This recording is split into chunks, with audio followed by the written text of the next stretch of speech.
My dear student, today I will start a new chapter that is using Python libraries. So, what is library or what is Python library? So, before starting with the main topic, consider a scenario in your daily life.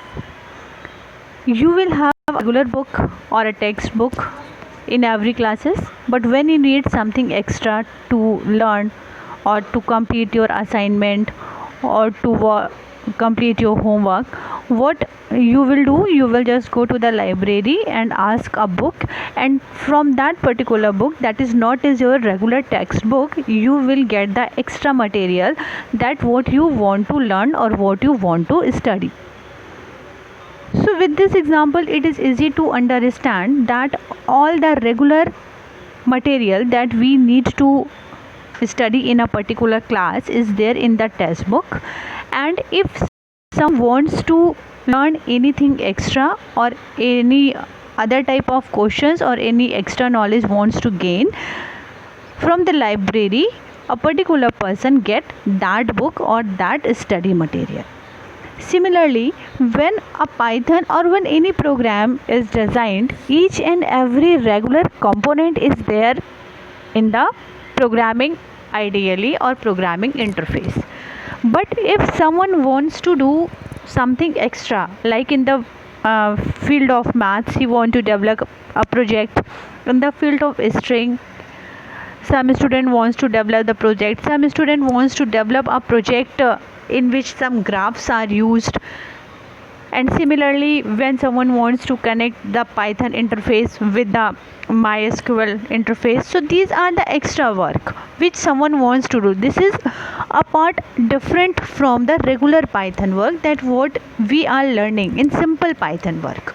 So in order to complete some extra work or some different type work, we need some libraries in order to collect some extra module in our regular Python interface.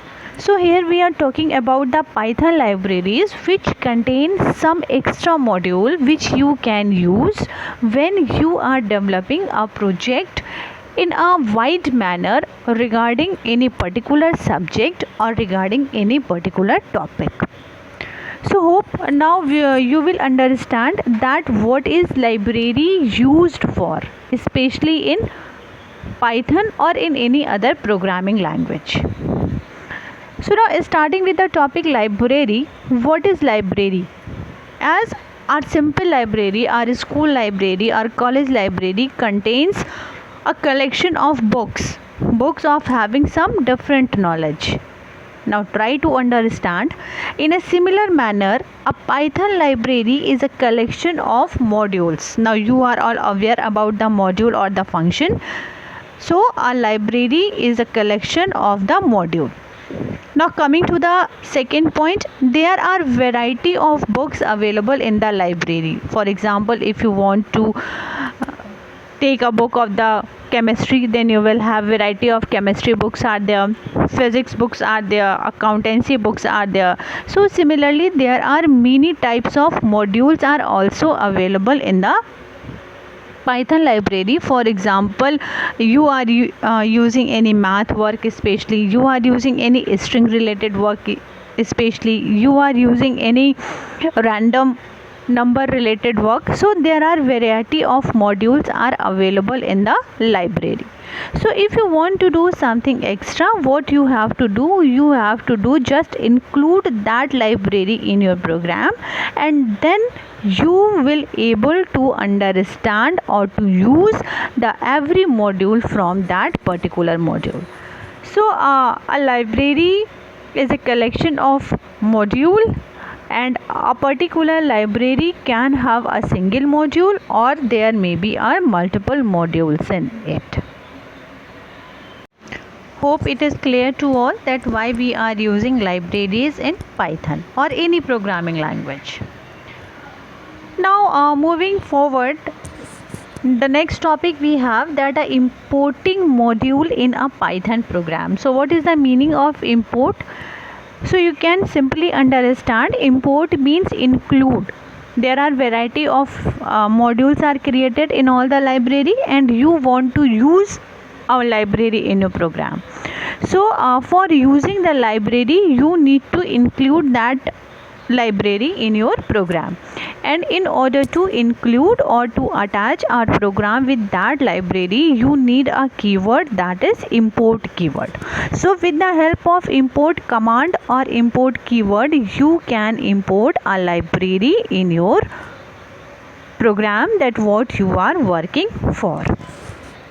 For example, you can see there is a module named time, and I want to use this particular module in our program. So what I am doing, I am importing that module in our program. In order to import the module in the program, you need a keyword, that is import, IMPORT, and after a space, write the name of the module which you want to import in the program, like import time. With this example or with this line, the time module is included in your program. Every function, every class, every line of the program that what is written in the time module is now available for your program to execute it.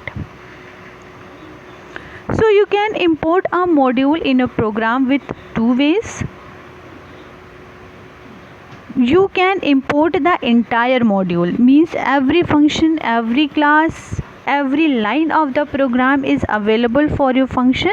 And if you don't want to import the entire module, if you know that what function you want to use exactly, then you can use that particular function individually in your program. So before starting with individual importing, now you can understand that you can import more than one library at the same time in the same command.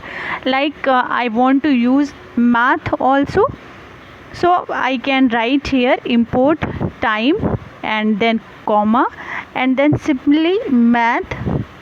So with the help of this line, you can see that two libraries can be included in your program.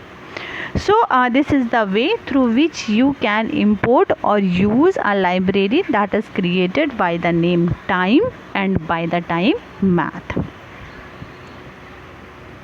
Here you can see in this example that with a single command like import we are using previously. Similarly here we are using two more modules, that is decimals and fractions. So with the use of decimal and functions, the modules or the functions defined in these two modules is also available in your program. So you can have more than one module, two module, three module at the same time in your program with the help of import keyword. So this is the way through which you can import the whole library, whole module that named decimals and fractions in your program. So now if you don't want to import the entire module in a program, for example, I don't want to import the complete decimal module in my program, I don't want to use the complete math module in my program, I just want to import a square root function, I just want to import a random function, I just want to import power function in my program. So how you can do this? So moving forward, here you can see that if you want to import a particular selected module, a particular selected object from the whole library in your program, then the command that you are going to use is that the keyword for, then name of the module, then the keyword import, and then the name of the object or name of the function which you want to import in your program. For example, you can see this example is written here. From is the keyword, math is the name of the module from which you want to import an object, import is again a keyword, and pi is the name of the object which you want to include in your program from the math library or from the math module. So with the help of this keyword, so there is a difference between these two methods. First, when you are including the whole library in your program, the entire module in your program, you just need to write the import keyword, and with the import keyword you can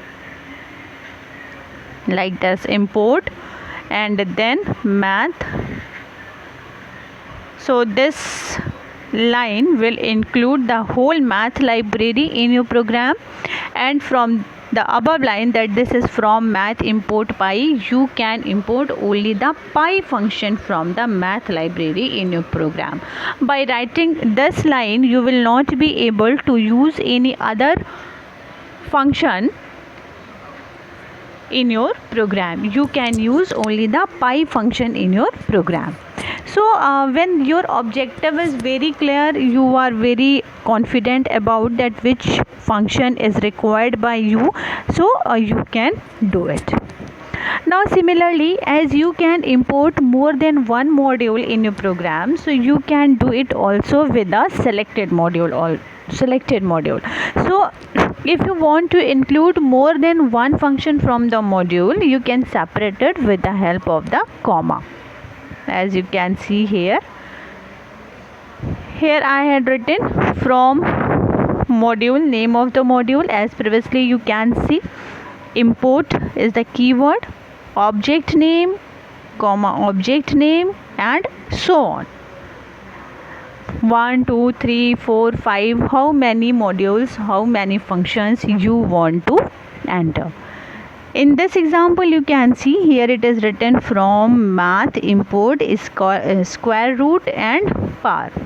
So with the help of this line, two functions, that is square root and par, will be imported in your library, and these two functions belongs to the maths library.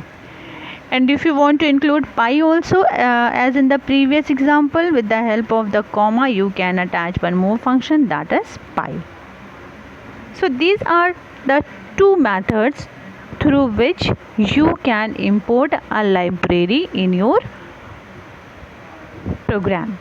So from this section, the question is asked that what is the difference between the import keyword and the from library import keyword. So this is the important part from your examination point of view. Now starting with the next topic, that is namespace. So what is namespace? Before moving to the particular definition of the namespace, let's consider a situation. Try to understand the situation. So for example, there is a seminar is organized, and in that particular seminar there are three person having the same name and from the different state. For example, there is a person named Rakesh, and Rakesh from the Kerala, Rakesh from the Delhi, and Rakesh from the Odisha. Three person having the same name from the different states. Now when in the Kerala, when in the Delhi, or when in the Odisha, you just call the Rakesh, it means an individual Rakesh, and this is there is no any need of differentiation or any identification when you are calling the name Rakesh. When you are calling the name Rakesh in Delhi, you are simply identify a single person. But if they are together in a seminar and they are sitting together, then it is difficult to identify the Rakesh. If you just call the name Rakesh, then which Rakesh is being identified? There are three Rakesh. So you will call in this way the Rakesh from Delhi, Rakesh from Kerala, and Rakesh from Odisha. Understanding? So what is this? So when you are calling a particular person or a particular place with their name, means there is a name space, name Odisha, or space Odisha, space Kerala, space Delhi, and in that particular spaces there is a person named Rakesh, and when you are calling with that person with that place name, then it is easy to identify that whom you are calling. So with this scenario you can match the namespace content. For example, I had created a program name function1, you had also created a program name function1, and someone else also has created a program function1, and now all these programs are get stored in the computer, and my function1 having the different definition, someone else function1 having the different definition, and similarly the third function having the different definition. And when we are running the program, what is going to happen? Which function one will be called or executed?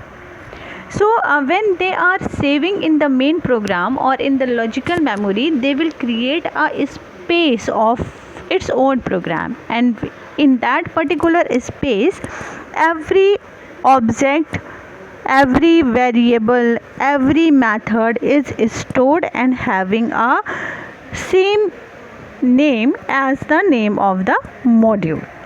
So this is namespace. So when you are saving any module in the logical memory, then what will happen? There is a namespace is created, and this namespace is similar to the name of the module name. So the name of the module times, for example, if I am going to discuss that the name of the module par is what? Is also par. If I am talking about the namespace maths, then the name of the namespace is also maths. So namespace is a way through which you can separate two or more variables and you can access it easily. So this is about the namespace. Now moving forward, as we have already discussed about the import command, and for import command we had studied two ways through which you can import a module in your program. So how can you do this? What is the function execution of this import command, or what is the execution strategy? So in the way of processing the things that is going on in this way, the first the code of the imported module is interpreted and executed. Means, for example, in the starting of the program you had written import math, then what will happen?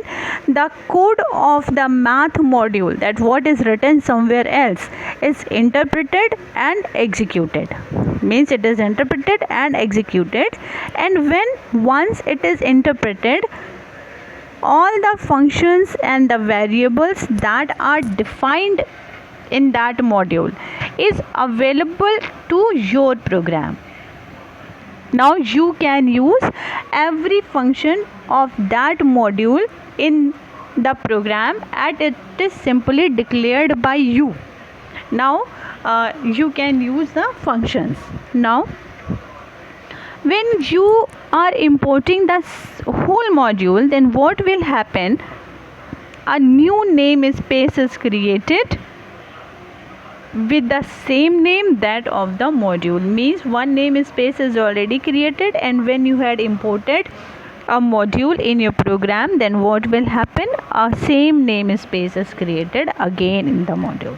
So these are the functioning or the processing steps of the import command. First of all, what will happen? The code of that particular module is executed, interpreted and executed. Okay, after that interpretation, what will happen? Each and every line of that module is available to your program, available to your coding, and you can use the functions that are defined in that module in the same way that you are using your own function in your own program. And now in the internal point of view, what is going to happen? A new namespace is created. You will have to do nothing with the namespace. It is creating automatically, it is executing automatically, the variables and methods are stored automatically. This is the point that you should know that what will happen. So what you should keep in your mind, that a new namespace is created with the same name as that of the module. Now what will happen and what will the processing step if you are doing import a single module from that particular library? Then what will happen? Like first step, that what is going to happen, the code of the imported module is interpreted and executed similarly as you had done in your previous step. And when you had defined only a single module, then only the defined function is available to your program. What had happened in the previous example? In the previous example, the whole module is available for you, but in this function or in this type of importing, what will be happen? Only the defined function. For example, if you had defined like this example, from math import par, then what will happen? Only the par function is available to your program. You are not able to access other function of the module. And one change is also here, that no any new namespace is created. So this is the functioning when you are importing a single function from a module or more than one function. For example, you had also defined par comma square root sqrt. So what will happen? The par and square root is available to your program and you are not able to access the other modules that are already defined in the math function. So these are the two ways through which you can import a library in your program. Now here is a list of some function and its library, and it is randomly asked in your program. When number mark is already confirmed from this section, they will give you the name of the function and they may ask the library and the module through which in which it is defined. And the very important two function, that is random and red int, is asked repeatedly many times in your examination, and you have to write the name of the library or the name of the module in which it is defined. So you can see that the random is defined in the random module is sqrt. So when you had given a function, try to break it and try to understand the work it is doing. If you are able to understand the work that the function may do, this is the part of abstraction. So with the help of the name only you can identify that what the function will do. So according to the work of the function, you can identify, or the type of the function you can identify, that in which library it may be defined. So sqrt means square root. So square root, you can calculate square root. It is a mathematical function. So square root is defined in which module? It is defined in the maths module. Similarly, red int is a random function. Par, POW, is a function through which you can calculate the power of any given number raised to the power. So similarly, it is also defined in the math function. Factorial, it is also defined in the main function. There are some more functions like split and join. These two are defined in the string module. So there are many functions and libraries are available, and you will have to go through the seriously, because one mark question is confirmed from this section. So this is about the important functions and their libraries. Now what is docstring? It is also an important question, and it is asked at is it written in the slide. A simple question may be asked that what is docstring. So as you are using the comment is a line that which is not executed, which is not any executable value, but it gives the information about the program to the user, or whatever the information you want to write about the program, you can write with the help of the comment command. Similarly, the docstring is a type of the information which you can write, and this information is used by the interpreter, and it is used inside the interpreter. So there is nothing you can do with the term docstring, and these things are important when you are creating a module, when you are creating a library. But when you are simply doing a simple basic program, or you are creating the basic module, it is not required to write in your program. So what is docstring? It is regularly Python triple quoted strings that I had told you earlier. That string may be of three types: single quoted, double quoted, and the triple quoted. So in the docstring, it is a triple quoted string. Okay. The next point, it is the first line of the function body or the module. Before starting the function, the first line that what you need to write, that is the docstring. This is the simply information about the function, and it does not do anything. This line means that the docstring does not execute, means after execution no any result will be produced from that line or from that docstring. This is simple and information which is stored as the function documents by the Python, and you can see the documentation with the help of the help function. So this is a simple question which is frequently asked in your examination, that what do you mean by docstring. So these are the 5 points that you should mention in the answer of this question. So thank you students. This is the chapter number 4, using Python libraries.